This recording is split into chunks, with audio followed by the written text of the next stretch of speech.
Hey, in this video we're going to be talking about a couple of plugins for Unity. They're built-in plugins, ProBuilder and ProGrids. So, in Unity there is a window menu and you can go down to Package Manager.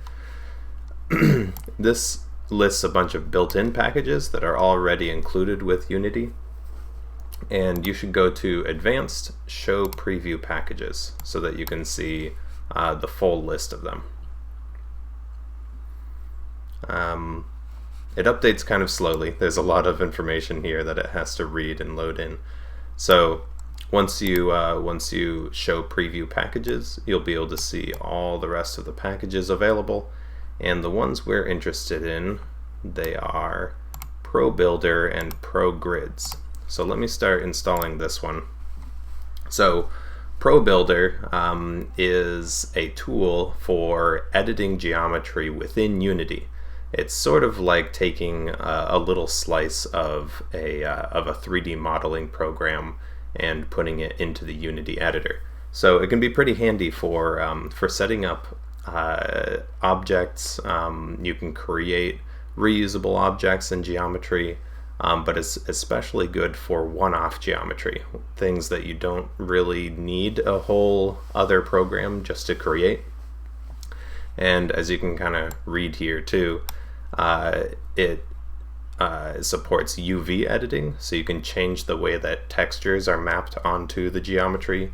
You can change vertex coloring, has support for parametric shapes, so those are geometry that's produced based on an equation, variables that change, and texture blending. So there's a bunch of different features it has built in.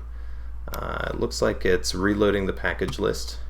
It's finished installing, so I can go find ProGrids as soon as it's done.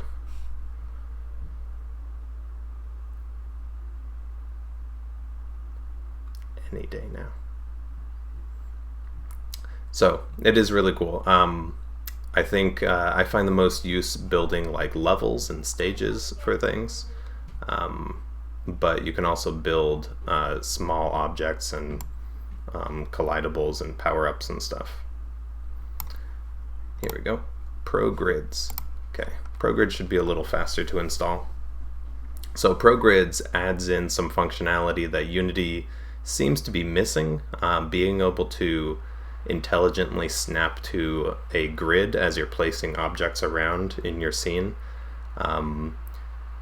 You would normally have to type in the position of objects to make sure that they end up in the right place, but ProGrids will help you line things up and arrange things according to a set grid in a much easier way. Okay, it's going to make me reload this before it lets me close the window. Okay, there, cool. So I'm going to just create a cube and show you what ProGrids can do. If you look on the side here, there's a grids panel that shows up. You can click on grids to expand that, and there's a toggle for snapping on and off. So this is the main toggle for this for ProGrids. When it's on, moving things around snaps them to that grid. There we go. And you can change some of these settings, hover over them to get information, but click on them to change the settings. You could go with a finer grid